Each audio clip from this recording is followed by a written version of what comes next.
Boa noite, e obrigada por se terem juntado a esta sessão de hoje. Eu vou só introduzir brevemente, depois passo a palavra ao Alexandre, para apresentar, para fazer uma apresentação mais formal. Era só para dizer bem-vindos então ao nosso webinar, Como aquecer a casa sem gastar mais energia. Vou passar a palavra então ao Alexandre para introduzir a sessão 2 e falar um bocadinho sobre a SEV, e depois a seguir então começaremos a falar um bocadinho a falar sobre o tópico que nos traz aqui hoje. Alexandre, quando Ok. quiseres.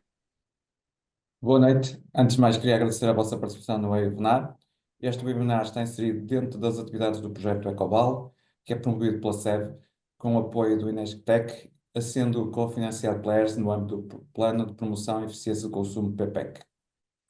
A SEV é uma cooperativa sem fins lucrativos de distribuição de energia elétrica no Vale do Rio Oeste, que está empenhada na transição energética ao nível local.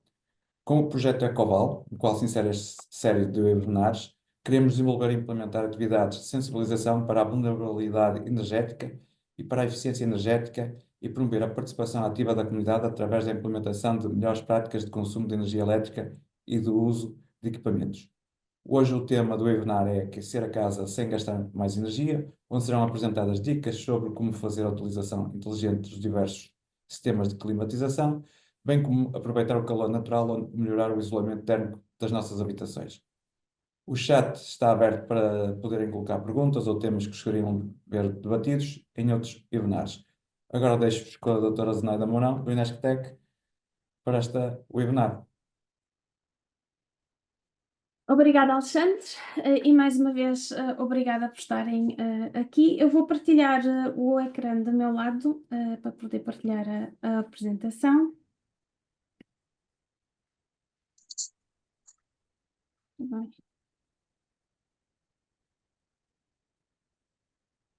Conseguem ver o meu ecrã?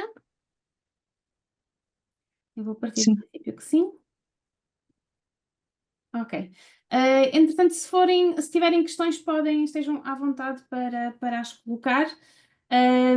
Eu vou só começar por vos mostrar mais ou menos aquilo que vamos falar aqui hoje. Portanto, a ideia aqui, na sessão de hoje, era tentarmos perceber também, portanto, para além daquilo que podem ser medidas que podem ter uma intervenção mais profunda nas nossas casas, ou até com maiores custos, portanto, pensarmos também aquilo que podem ser comportamentos no dia a dia, e medidas fáceis ou de baixo custo que podemos tomar no dia a dia, que possam, na realidade, ter um impacto na quantidade de energia que usamos para aquecer as nossas casas.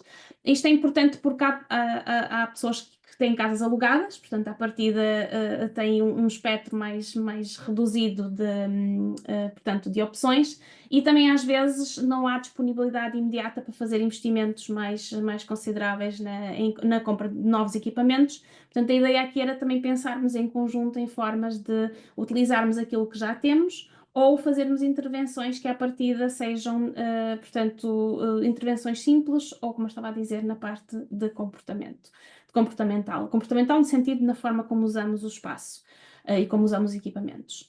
Portanto, só numa forma breve, vou só introduzir um bocadinho, 2 ou 3 slides, só explicar aquilo que é o projeto Ecoval. Depois vamos falar um bocadinho sobre fazer um enquadramento de porque é que usamos afinal tanta energia para aquecer as nossas casas, qual é a razão. Claro que se Portugal fosse um sítio muito frio, se calhar justificava-se termos uma utilização tão elevada de energia para aquecermos as casas, e mesmo assim.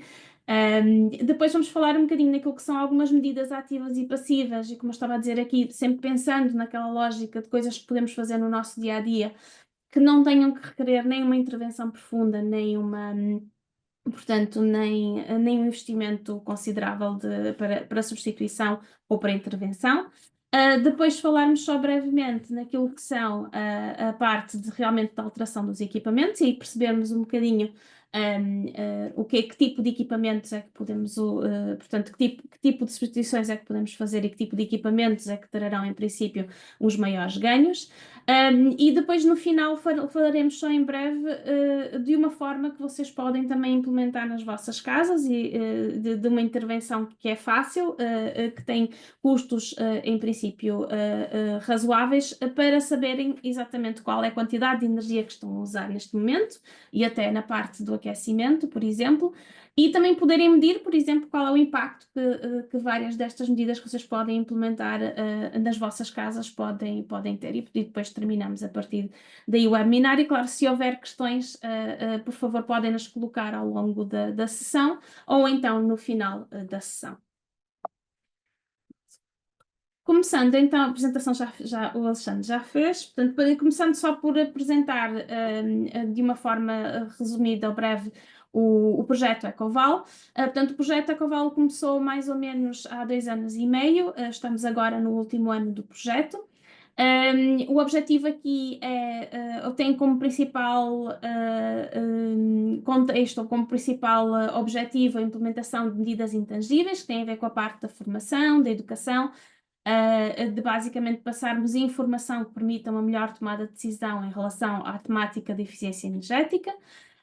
O Alexandre já mencionou isto, portanto, é uma medida, é cofinanciada pela ERS e promovida pela CEF com o apoio técnico do INESC-TEC, e, portanto, foi aprovada no âmbito ou está a ser financiada no âmbito do programa PPEC.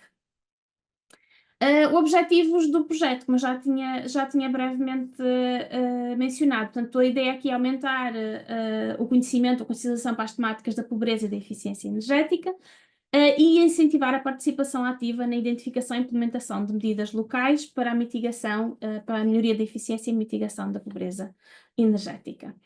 Como tal, nós temos vários pilares de intervenção neste projeto, nomeadamente este insere-se no primeiro pilar, que tem a ver com a parte da formação das crianças e dos adultos. Fizemos também uma série de ação ao longo destes 2 anos nas escolas, portanto, para as crianças. Temos também uma componente relacionada com uma plataforma de monitorização que também foi inserida nas escolas e com uma plataforma de inovação onde o público em geral pode submeter ideias para a melhoria da eficiência energética.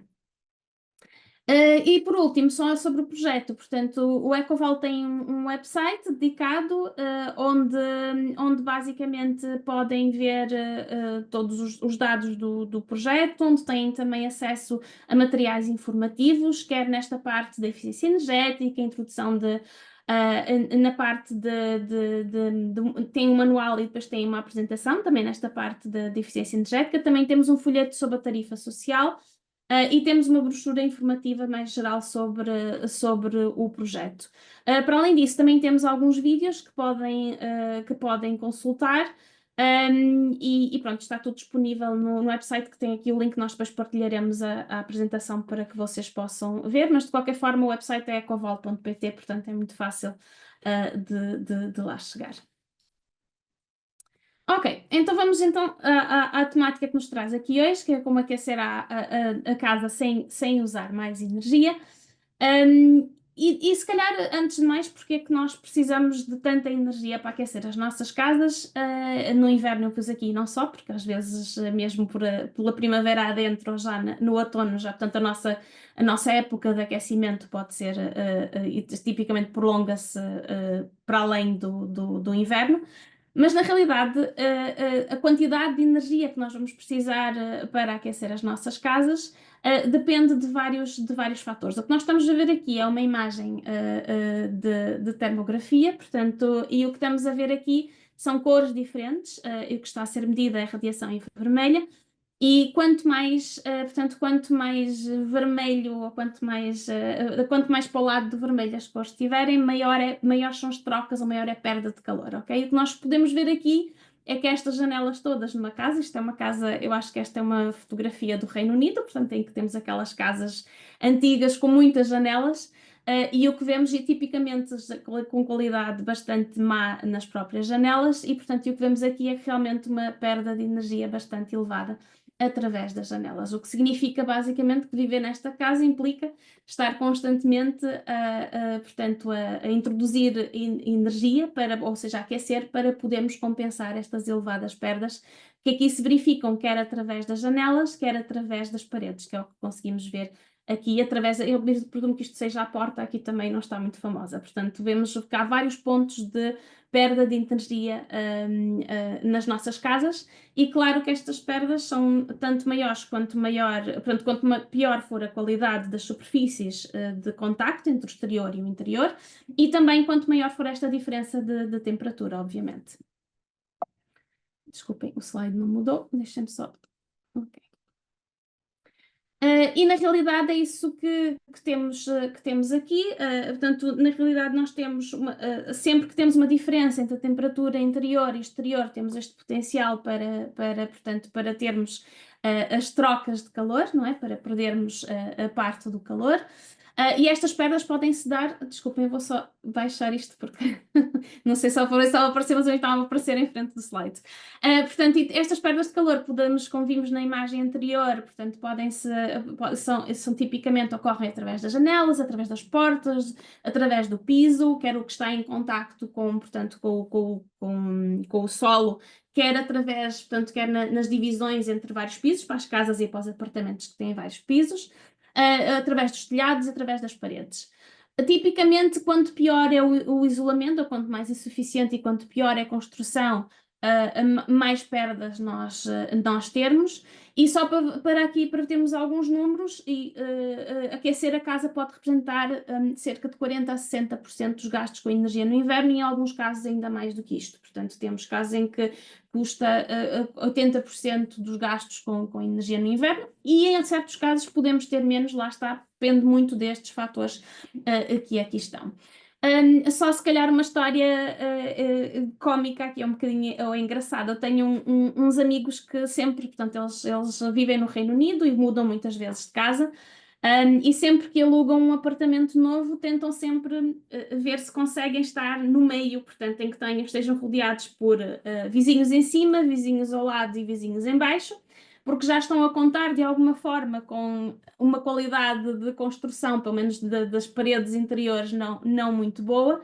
E, portanto, assim podem, portanto, em vez de estarem eles a aquecer a casa, vão usar o aquecimento dos vizinhos em cima, em baixo e ao lado. E, portanto, eles fazem já isto há alguns anos, e a verdade é que, tipicamente, pelo menos nos invernos que tenho visitado, as casas costumam estar a uma temperatura mais ou menos confortável.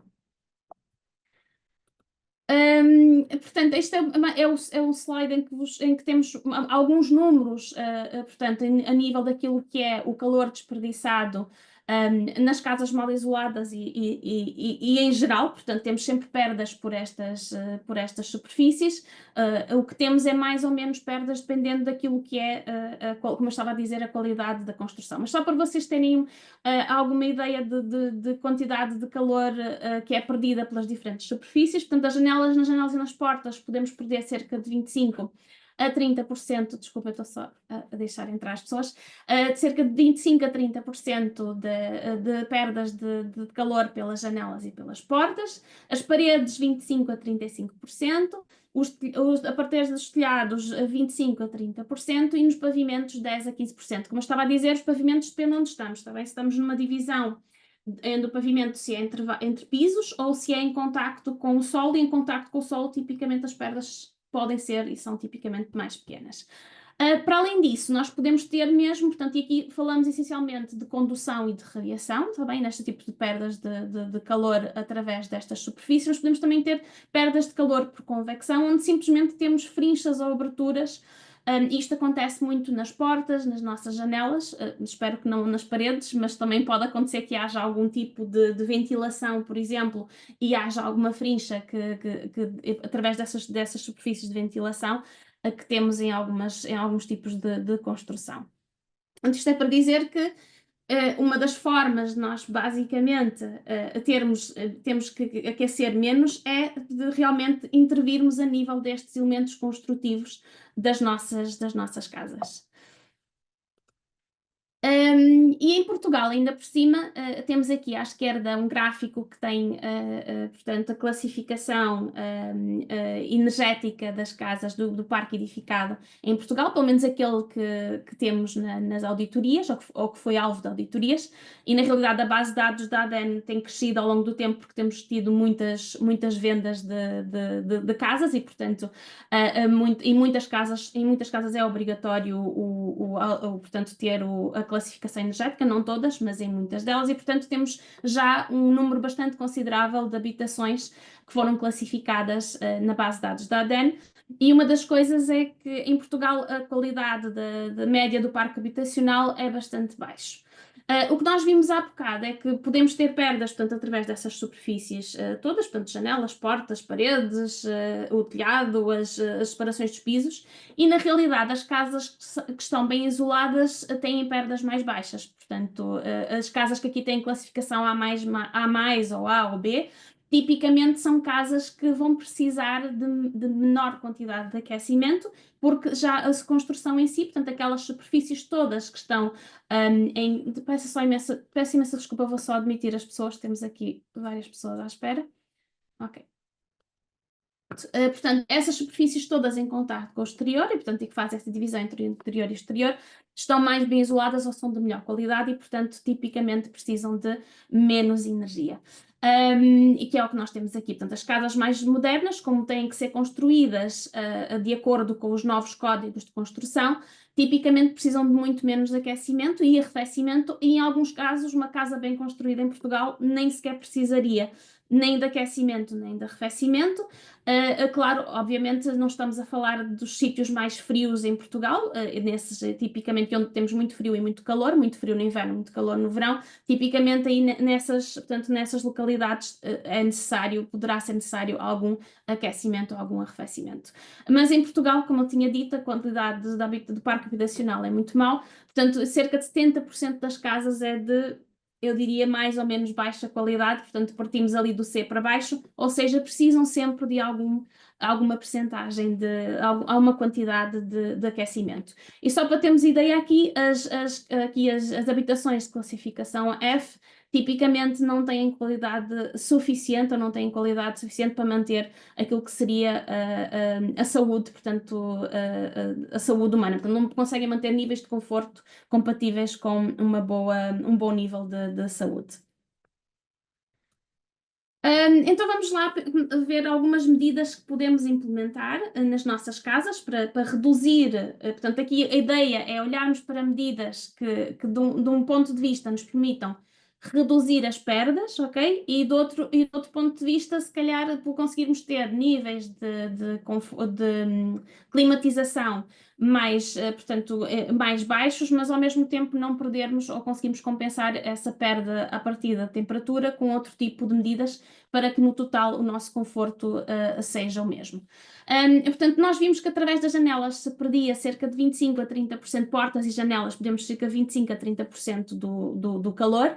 E, portanto, uma das medidas que podemos fazer parece muito simplista, mas a realidade é que muitas vezes é através das frinchas das janelas ou então até das caixas das persianas que perdemos muito calor. E, portanto, isolarmos bem essas superfícies ou calafetar as janelas, ou até podemos colocar, como vemos aqui nesta imagem, um rolo na janela para tapar as perdas, acaba por ir. Há pessoas que colocam ou aquelas aqueles são tipo películas de alumínio que colocamos nos carros para proteger por causa do sol. Há quem coloque isso nas janelas à noite, ou até aquele plástico com bolhas que as pessoas gostam muito de rebentar. Portanto, colocar isso sobre as janelas para reduzirmos as perdas. Nas portas também podemos ter aquilo que são umas tapa-frinchas, portanto são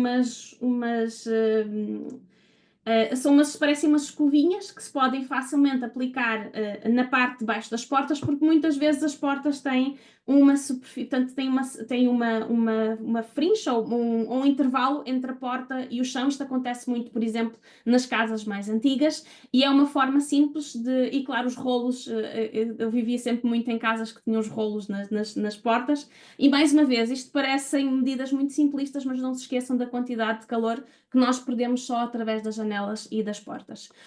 Outra medida que também parece muito simples, mas a realidade é que também ajuda a perder, principalmente quando temos cortinados mais pesados ou mais grossos, nos ajuda também, se vocês se lembram naquela primeira imagem que nós vimos, nós perdemos muito calor também por forma radiativa.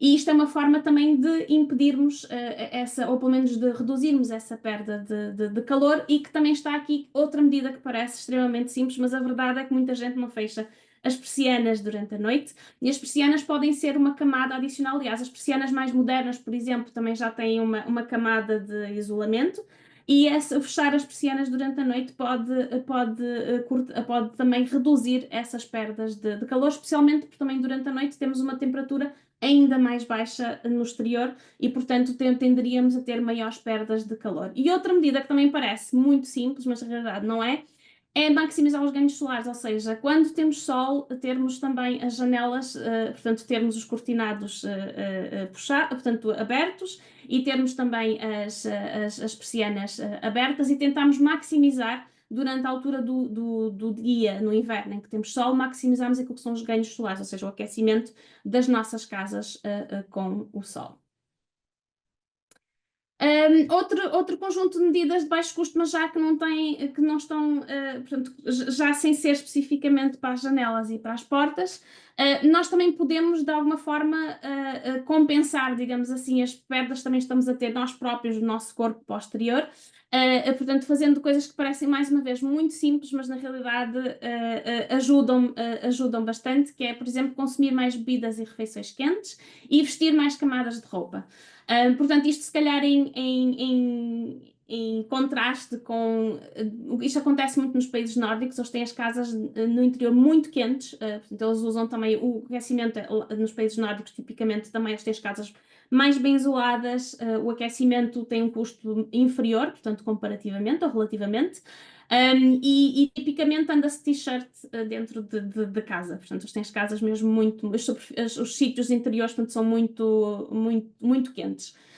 E claro, é uma das coisas que podemos fazer, portanto, compensar parte daquilo que seria um aquecimento exterior, compensarmos nós vestindo camadas adicionais de roupa. Outra coisa que se calhar é um bocado contraintuitiva, que é ventilar a casa no inverno. Muitas vezes as pessoas têm as casas muito fechadas no inverno, depois temos atividades dentro de casa que libertam umidade para o ambiente, como por exemplo cozinhar ou tomar banho, ou há pessoas que secam a roupa dentro de casa. Isto, na realidade, portanto, tem depois impactos a nível do aquecimento, mas também a nível da umidade. E, portanto, ventilar a casa durante o dia, pelo menos durante uma parte do dia, para remover a umidade é bastante importante. Mas aqui, se calhar, com a ressalva, como estamos a falar no inverno, que é a altura do dia que nós escolhemos para fazer esta ventilação. Portanto, de preferência, fazermos isto na altura do dia em que as temperaturas exteriores são mais altas. E portanto e de preferência em que temos o sol, portanto que assim removemos a umidade e ao mesmo tempo não estamos portanto, a introduzir muito frio dentro de casa. Outra medida que se calhar já é o que muita gente faz, mas que às vezes também ajuda bastante. Isto ajuda quer as pessoas, portanto, tenham aquecimento central, quer tenham aquecimento muito localizado, quer dividir a casa em zonas e aquecer apenas as áreas necessárias. Ou então, por exemplo, para quem tem aquecimento central, aquecer mais, portanto, uma temperatura mais elevada, as zonas da casa que efetivamente ocupa, e as zonas da casa portanto, que são ocupadas durante um período mais curto de tempo, e então aquelas que não são usadas podem ser mesmo fechadas, mas as áreas que não são ocupadas podem estar a uma temperatura mais baixa. Isto é muito fácil de fazer para quem tem controlo, centralizado. Para quem não para quem não tem, na realidade, a mesma coisa, portanto, fechar os espaços que não está a usar, isolar bem as janelas e as portas dos sítios que está a aquecer e aquecer os locais que está a usar. Outra medida que também tem um impacto, e esta tem um impacto muito grande a nível do aquecimento, que é baixar a temperatura do aquecimento em pelo menos 1 grau. Isto tipicamente é uma medida, claro, que é mais fácil de implementar e que só conseguimos implementar numa casa que tiver um controlo centralizado, ou pelo menos onde possamos saber a que temperatura é que estão os nossos diferentes dispositivos. Mas aqui queremos sempre manter uma temperatura acima dos 18 graus por questões de saúde. Tipicamente, as temperaturas abaixo dos 18 graus são desaconselhadas, mas é uma das medidas que tem maior impacto a nível do aquecimento. Eu sei que às vezes as pessoas, ao colocarem um equipamento, e é o que acontece muito, ao colocarem um equipamento de aquecimento novo e muito eficiente, têm tendência depois a aquecer, para já aquecer a casa como um todo, e depois a usar o aquecimento em temperaturas mais elevadas, mas na realidade isso depois tem um impacto bastante grande a nível do uso de eletricidade, tipicamente, ou da energia, mesmo que até estejam a gastar menos dinheiro porque têm um equipamento mais eficiente. E por fim, também aqui outra medida que é tipicamente de baixo custo, que é a manutenção dos equipamentos de aquecimento. Isto tem a ver com os filtros, com fazer uma vistoria geral dos equipamentos de aquecimento para ver se eles na realidade estão a funcionar como deve ser. Isto vai desde o equipamento em si até depois às condutas e aos canos e até ao próprio set point e controle automático dos equipamentos.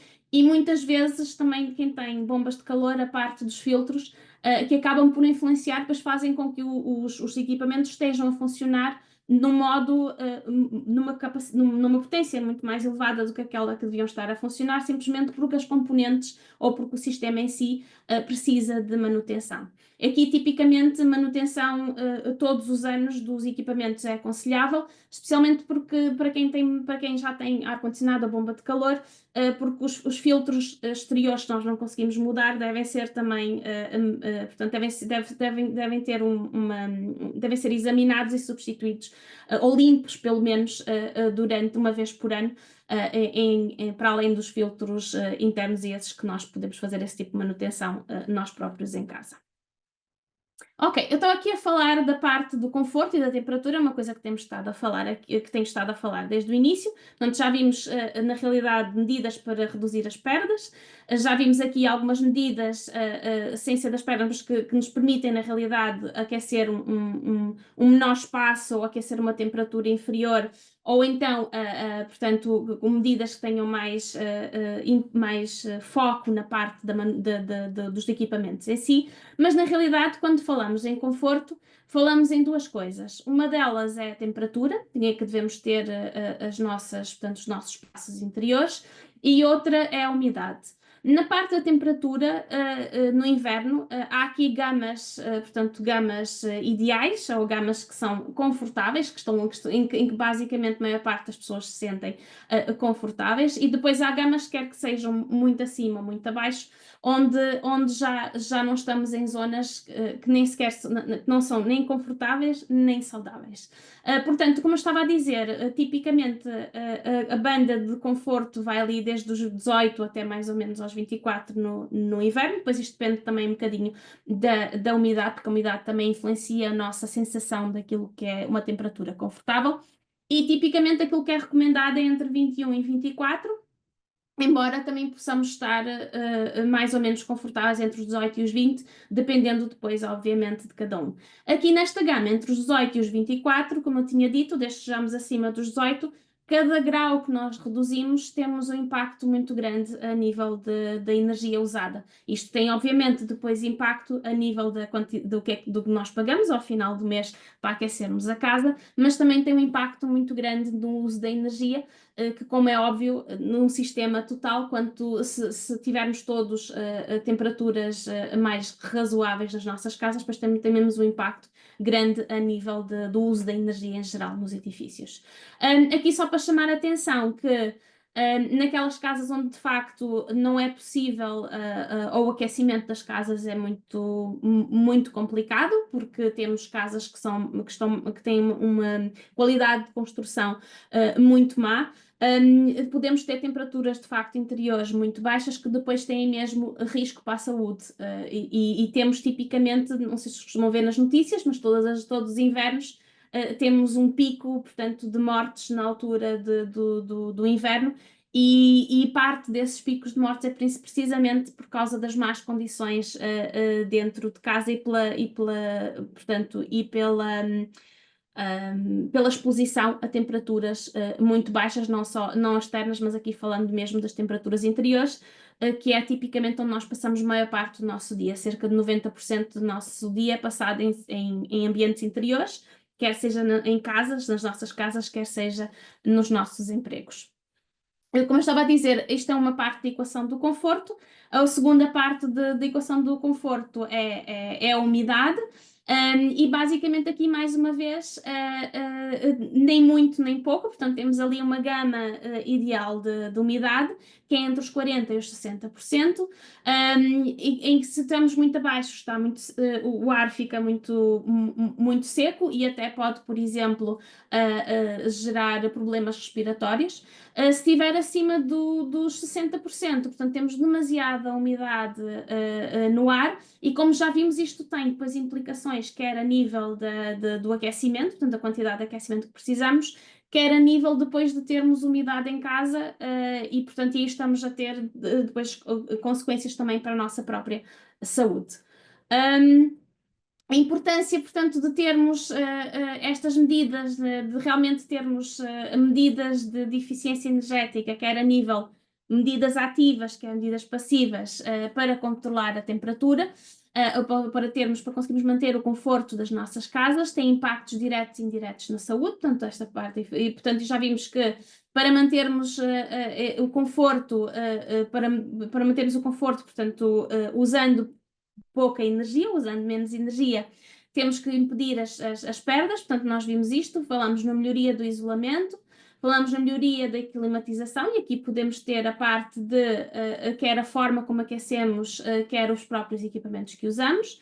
Melhorar a ventilação, já vimos aqui porquê, porque a ventilação permite-nos, por um lado, manter o ar a circular dentro de casa, ou seja, distribuir melhor o calor pela casa e, por outro lado, a ventilação das casas também permite reduzir a quantidade, a umidade que temos nas casas e renovar o ar. Por um lado, e outro que vamos ver por último vai ser a parte dos equipamentos mais eficientes, que ainda não vimos, vai ser a próxima parte, porque o que estamos a ver até agora foi basicamente algumas medidas que podíamos implementar que têm baixos custos e se as implementarmos todas acabamos por ter algum impacto naquilo que é o uso portanto, o uso de aquecimento nas nossas casas e o uso de energia para aquecimento. Portanto, só para chamar aqui a atenção que o ar, portanto, a medida, portanto, termos temperatura e termos a temperatura e a umidade ideais nas nossas casas, ou pelo menos naquelas bandas de conforto, tem um impacto muito grande na nossa saúde, desde como já tínhamos falado da parte da redução das mortes aqui estamos a falar com o frio, porque estamos a falar no inverno, até uma série de outras doenças que podemos ter, quer cardíacas, quer respiratórias, portanto cardiorrespiratórias, que reduzem, ou reduzem, portanto, fazem com que tenhamos menor qualidade de vida, portanto, tenhamos menos saúde, ou até, portanto, reduzem mesmo o risco de morte por estas doenças que depois são muito, por isso é que no inverno, portanto, têm tendência a afetar mais as populações mais vulneráveis. Indo então ao terceiro ponto que eu já fui falando, que é a parte, então, aqui sim, medidas em que já implicam algum tipo de investimento, porque já houve investimento e ao mesmo tempo também algum tipo de intervenção. E eu pus aqui estas três medidas, elas estão por ordem mais ou menos por ordem de custo, mas também por ordem na realidade, daquilo que custa a intervenção. Portanto, custa no sentido do transtorno que causa a intervenção para substituir, para mudar, portanto, para cada uma destas medidas. A mudança das janelas já vimos, portanto, uma das principais pontos de perda de energia, perda de calor, são precisamente as janelas. Isto não é preciso, as janelas também têm, a mudança das janelas também tem um ponto positivo, no sentido em que não precisamos de fazer o investimento todo ao mesmo tempo, ok? Nós podemos ir mudando de divisão em divisão e podemos fazer este investimento ao longo de vários anos, mas a questão aqui é que esta mudança de janelas vai ter tipicamente um impacto muito grande nas perdas de energia. Chamo aqui a atenção para um ponto que muitas vezes mudamos as janelas, mas depois já o ponto a perda não é exatamente pela janela em si, pelo envidraçado, mas na realidade pela caixa das persianas, e portanto é um ponto que deve ser sempre visto na altura da mudança das janelas, também ver se há outro tipo de medidas que podemos implementar na caixilharia em torno para realmente isolar melhor essa zona. Eu falo que na minha casa foi um dos pontos de perda que tínhamos aqui, portanto era a própria caixilharia das persianas, portanto tinha frinchas através das quais nós depois mudamos as janelas, mas continuávamos a ter as infiltrações e as fugas de calor, precisamente por causa da caixilharia das persianas. O ponto a seguir, que tem um custo já maior, mas tem um transtorno também maior do que mudar as janelas, é a parte da substituição dos equipamentos, especialmente se estivermos a mudar com um sistema completamente diferente.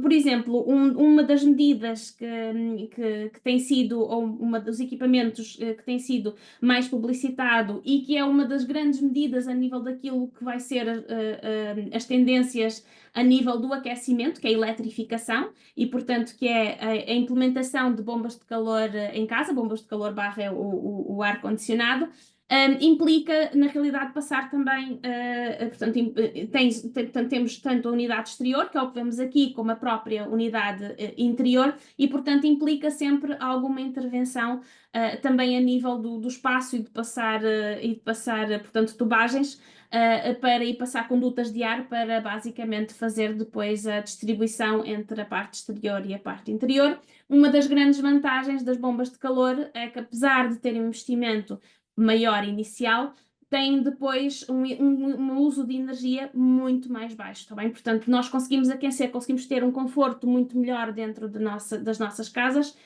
com uma utilização de energia muito mais baixa e até tipicamente a um custo mais baixo. Eu falo, por exemplo, cá em casa substituímos aqueles aquecimentos dos acumuladores que acumulavam durante a altura em que tínhamos a tarifa de eletricidade mais baixa e depois durante o dia estavam desligados.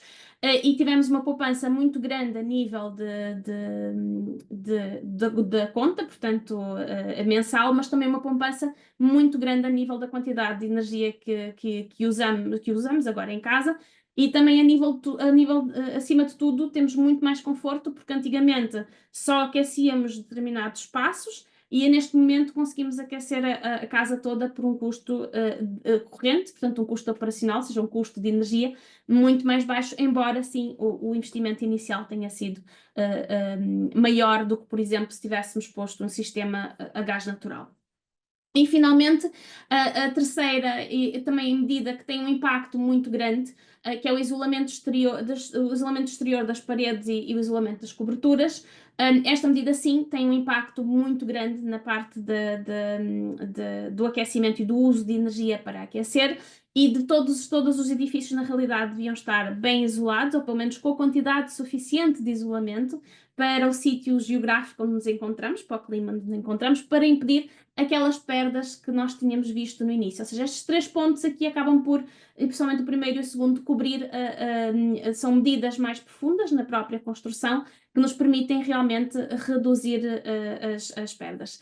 O terceiro ponto também é mais difícil nos edifícios em condomínio, portanto, e muita gente em Portugal, na realidade, vive em edifícios em condomínios, vive em prédios, porque, claro, não vamos fazer só isolamento do nosso apartamento, tem que se fazer isolamento do prédio como um todo, mas aqui, provavelmente, nos próximos anos vamos ter bastantes ajudas e incentivos a fazer estas intervenções nos prédios, porque é a única forma que nós temos realmente de reduzir aquilo que são impactos dos edifícios no uso da energia do nosso segundo sistema como um todo, e temos também vários programas a nível europeu de renovação do parque habitacional todo. Portanto, na realidade, até 2050, todo o parque habitacional da União Europeia tem que ser renovado ou vai ser substituído por novos edifícios, mas a maior parte dos edifícios que nós temos hoje vão cá estar ainda em 2050 e, portanto, teremos vários programas de renovação dos edifícios e aí sim, quem vive em prédios e que depois possa usufruir deste tipo de programas, ou até que o condomínio decida fazer uma intervenção no exterior em que adicione isolamento, vai, portanto, ter sempre um impacto muito grande na parte da quantidade de aquecimento que é usada, podendo até chegar, em certos casos, até eliminar quase completamente as necessidades de aquecimento, especialmente para nós que vivemos aqui na costa, onde o clima é bastante ameno quando comparamos, por exemplo, com zonas do interior. Substituição de aquecimentos, então, porque é que é importante, o que é importante considerarmos na altura em que vamos substituir os equipamentos? Portanto, eu já estava aqui a mencionar que as bombas de calor têm muitas vantagens, mas na realidade o que nós queremos é tentar escolher o equipamento com a menor potência possível e também depois no uso do equipamento conseguirmos gerir o uso portanto, o conforto que queremos, a forma como aquecemos a casa e até, portanto, controlarmos o equipamento de forma a reduzirmos ao máximo o tempo em que o equipamento está efetivamente ligado para manter a temperatura. Portanto, aqui, o que é importante olharmos para os equipamentos? Muito importante é vermos a parte da etiqueta energética, ok? Um equipamento que tenha a classe A tem um comportamento muito diferente de um equipamento com classe C. Claro que quanto melhor, tipicamente, esta eficiência energética ou é a etiqueta do equipamento que queremos comprar, tipicamente o investimento inicial é maior. Mas depois aqui é importante pensar não só no investimento inicial, mas também, lá está, naquilo que vamos poupar ao longo do tempo de vida desse equipamento, porque é um equipamento que consegue converter melhor a quantidade que usa naquilo que efetivamente nós precisamos, que é o aquecimento. Aqui só para vermos aquilo que eu estava a dizer, portanto é importante acertar na potência e também, portanto, depois controlar o tempo em que estamos a usar o equipamento, porque na realidade, e temos aqui, portanto, vemos uma lâmpada ligada 10 horas, não é? De 100 watts, ou 10 lâmpadas de 100 watts durante uma hora, têm exatamente o mesmo, portanto, a mesma utilização a nível de energia. Usam as duas 1 kWh, não é? Numa temos um equipamento maior, a ser usado, desculpa, um equipamento mais pequeno a ser usado muitas horas. Na segunda parte, em baixo, temos muitos equipamentos a serem usados durante pouco tempo. Portanto, muita potência, pouco tempo, é equivalente a termos pouca potência e muito tempo, está bem? E depois aqui, portanto, qual é o tipo de equipamento ou qual é o tipo de substituição que podemos fazer?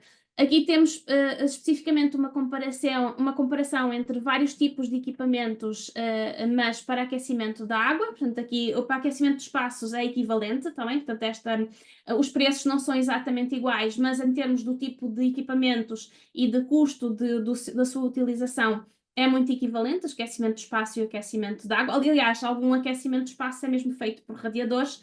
Estou a pensar no caso, por exemplo, do gás natural canalizado, em que temos uma caldeira, depois é a própria água quente que é distribuída dentro de casa, e portanto podíamos comparar diretamente com uma bomba de calor, que pode ser ar-água, mas até com uma de ar-ar.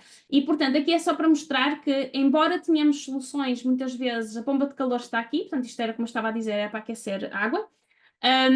E temos aqui várias tecnologias, portanto temos desde o coletor solar térmico aquilo, acho que é o esquentador de gás de botija, que também usamos muitas vezes aqueles aquecimentos portáteis com a garrafa de gás, até a parte de mesmo uma caldeira a gás natural. Depois os termoacumuladores elétricos são muito comuns, especialmente aqui no norte, temos muitas casas ainda com termoacumuladores elétricos, ou até temos também agora os híbridos. E por fim, as bombas de calor, E como vocês podem ver aqui, na primeira coluna, de facto, as bombas de calor têm o maior custo a nível dos equipamentos que aqui estão, mas depois, a nível do consumo, são aquelas que permitem ter um menor consumo elétrico, tá bem? Porque as bombas de calor, na realidade, utilizam ao máximo que podem aquilo que é o calor que já está disponível no ambiente. Isso faz com que seja necessária muito menos energia adicional para conseguirmos aquecer ou arrefecer os nossos espaços, tá bem? E, portanto, aquilo que conseguimos ver também é uma comparação entre aquilo que é o custo mensal e o custo anual de termos uma bomba de calor. E como vocês podem ver aqui à direita, portanto, o custo é muito inferior, é o que tem o menor custo a nível de custo anual, portanto, custo corrente. E se vocês compararem, por exemplo, aqui, termos um termoacumulador elétrico, podia ser aqueles aquecimentos elétricos que podemos, por exemplo, pôr nas paredes e termos em casa, em comparação com termos uma bomba de calor. Portanto, embora o investimento inicial, desculpem, seja muito superior, ok? O que acontece aqui é como depois o custo anual é muito inferior, ao final de 3, 4 anos, se calhar mais 4 anos, vocês conseguem recuperar o investimento e depois a partir daí é sempre muito mais barato usarem a bomba de calor do que o equivalente em gás natural ou o termoacumulador. Um, Aqui também portanto, no caso do aquecimento dos espaços, com o benefício adicional realmente de conseguirmos aquecer maior quantidade de espaços dentro de casa a um custo menor do que tínhamos anteriormente. Finalmente, depois de termos visto já o tipo de medidas e quer sejam aquelas de uma intervenção muito rápida e muito simples que vocês podem fazer no vosso dia a dia, até aquelas intervenções que em princípio terão custos maiores e que implicarão uma intervenção mais profunda no edificado ou nas vossas casas. Uma das perguntas que vocês podem ter é como é que afinal eu sei quanta energia é que uso especificamente para aquecer a casa. E aqui uma das coisas que temos sempre falado no âmbito do EcoVal e nas sessões anteriores tem a ver com esta domótica de baixo custo, ou seja, com medidas ou com equipamentos simples que vocês podem usar nas vossas casas, equipamentos e sensores, que vos permitem, por um lado, verificar qual é o consumo que vocês têm nos equipamentos diferentes, até pode ser, por exemplo, um aquecimento que vocês tenham, um aquecimento elétrico que tenham numa divisão, que tipicamente ligam, não é, a uma tomada, portanto, usarem uma tomada inteligente que vos permite medir exatamente a quantidade de energia que usam, ou até termos sensores em casa que nos podem nos monitorizar o aquecimento, portanto, podem nos monitorizar a temperatura e a umidade, para termos uma noção melhor, portanto, para quem não tem um sensor centralizado ou um controle centralizado dos equipamentos, para termos melhor ideia se estamos, portanto, a aquecer a casa para um nível de conforto, tanto na parte, portanto, da combinação de umidade como a parte de temperatura, que nos permita, de facto, também reduzir, ter um ambiente confortável, ao mesmo tempo que estamos a reduzir a quantidade de energia que precisamos para aquecer, e aqui chamando a atenção para não termos temperaturas muito altas nem temperaturas muito baixas, e ao mesmo tempo para termos aquele controlo da umidade naquelas gamas ideais, para não estarmos também a ter maior uso de energia para aquecer a casa. Aqui, só para vos mostrar alguns desses dispositivos, pronto, há aqui alguns que se calhar não, de certeza que implicam uma intervenção de pessoal especializado, portanto, para quem não tem o conhecimento ou para quem não tem esse treino, não convém andar, obviamente, a fazer estas alterações, mas uma coisa que é muito simples de implementarmos em casa são as tomadas inteligentes. Conseguimos ver aqui um exemplo no canto inferior direito, que permite também fazer, para além da parte de conseguirmos visualizar exatamente qual é a quantidade de energia que estamos a consumir e podemos ter uma ideia melhor exatamente qual é o impacto do uso do aquecimento em casa. Podemos também usar para estar a ligar e a desligar os nossos equipamentos remotamente, ou até para ter a certeza que até podemos programá-los, portanto, para eles desligarem, por exemplo, em períodos diferentes do dia, em que temos, imaginemos, uma tarifa, podemos jogarmos um bocadinho com as tarifas mais caras e mais baratas ao longo do dia. Ou até podemos planear, por exemplo, ligar um equipamento que eu não aconselho quando não estamos a vigiar ou quando não estamos em casa, mas em princípio também seria possível. E depois temos os sensores de temperatura e umidade, também que são tipicamente, conseguem-se adquirir equipamentos deste tipo por custos que não são muito elevados. Eu diria que certamente abaixo de 100 euros temos, mas temos ainda custos ainda inferiores para os sensores de umidade e temperatura, e alguns deles até medem também o CO2, e esta medição do CO2 também nos permite definir estratégias de ventilação que permitam manter uma qualidade de ambiente, para além da parte de umidade, uma qualidade do ambiente interior saudável, porque concentrações muito elevadas de dióxido de carbono podem também provocar impactos na saúde e até a nível da concentração e das pessoas começarem a ficar sonolentas, mas para além disso, um ambiente pouco ventilado é um ambiente também, por exemplo, que é muito mais propício a espalhar vírus, por exemplo. E era por isso que na altura do Covid tínhamos, ou pelo menos algumas escolas, é isso que faziam, mantinham as janelas sempre abertas. E que era realmente para permitirem que o ar estivesse mais ventilados. Pronto, estas medidas, estes tipos de dispositivos, lá está, que são fáceis de adquirir e são fáceis de implementar, quer os sensores, quer a parte das tomadas inteligentes, permitem-nos então ter, por um lado, permitem-nos medir exatamente qual é a quantidade de energia que estamos a usar na parte do aquecimento e, por outro, permitem-nos também os sensores poder desenvolver estratégias que podem ser manuais, podem ser muito simples, para mantermos os nossos ambientes interiores a uma temperatura confortável e também a um nível de umidade e se tivermos CO2 também de qualidade do ambiente interior confortável. São coisas que qualquer pessoa pode comprar, qualquer pessoa pode usar, e como já vimos, portanto, isto é o primeiro passo também para sabermos onde é que temos portanto, se tivermos um sensor de temperatura, conseguem facilmente ver se aquelas medidas que vão implementar vos permitem ter uma variação menor de temperatura, ou seja, permitem ter menores perdas, e ao facto também, se conseguimos ter mais informação sobre a qualidade do nosso ambiente interior, conseguimos ter uma estratégia mesmo de controle dos próprios equipamentos que já temos muito mais eficaz. E pronto, só um último slide que é para vos mostrar para quem quiser fazer então uma intervenção um bocadinho mais a fundo e aí sim já a implementação do Shelly que tem que ser instalado tipicamente no quadro elétrico portanto a implementação do Shelly no quadro ou até na parte dos interruptores.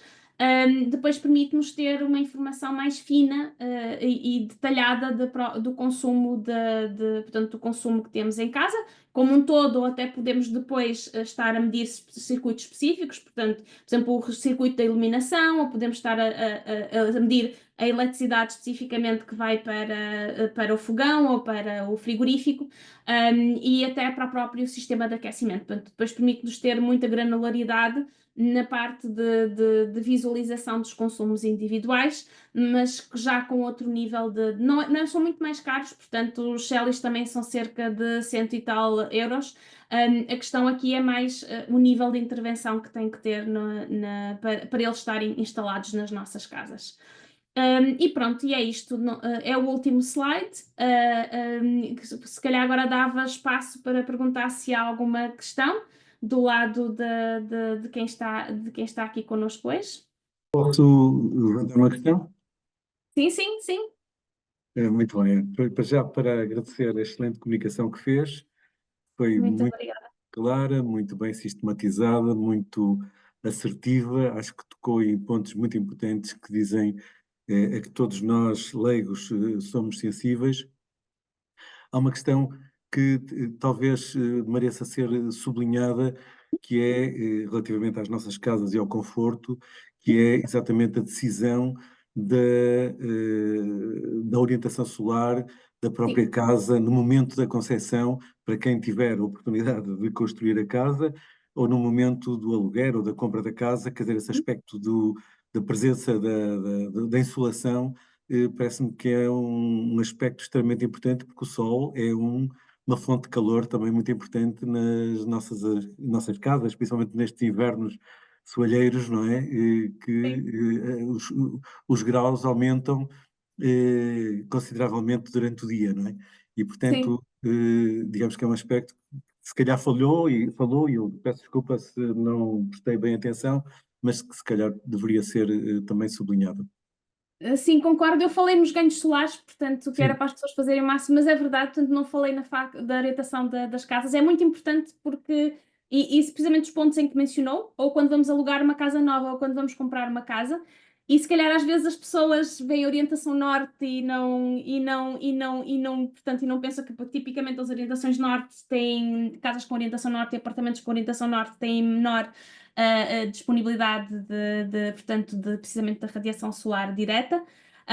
E são tipicamente casas que são muito mais úmidas, têm muito mais problemas, precisam muito mais de aquecimento.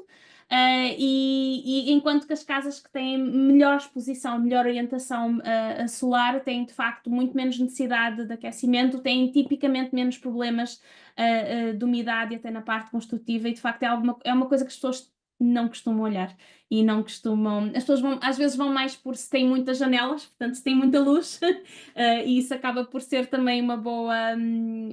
Às vezes uma boa indicação, mas a orientação, concordo, a orientação solar é muito importante.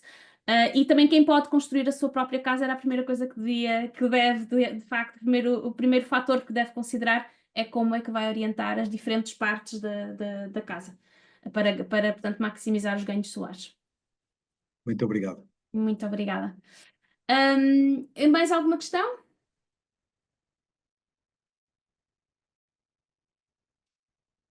Ok, só devo dizer aqui que vocês estão à vontade também para nos contactarem fora do fórum de hoje, portanto, qualquer questão que tenham ou qualquer tópico que gostariam de ver até mais desenvolvido, por favor, façam-nos chegar isso.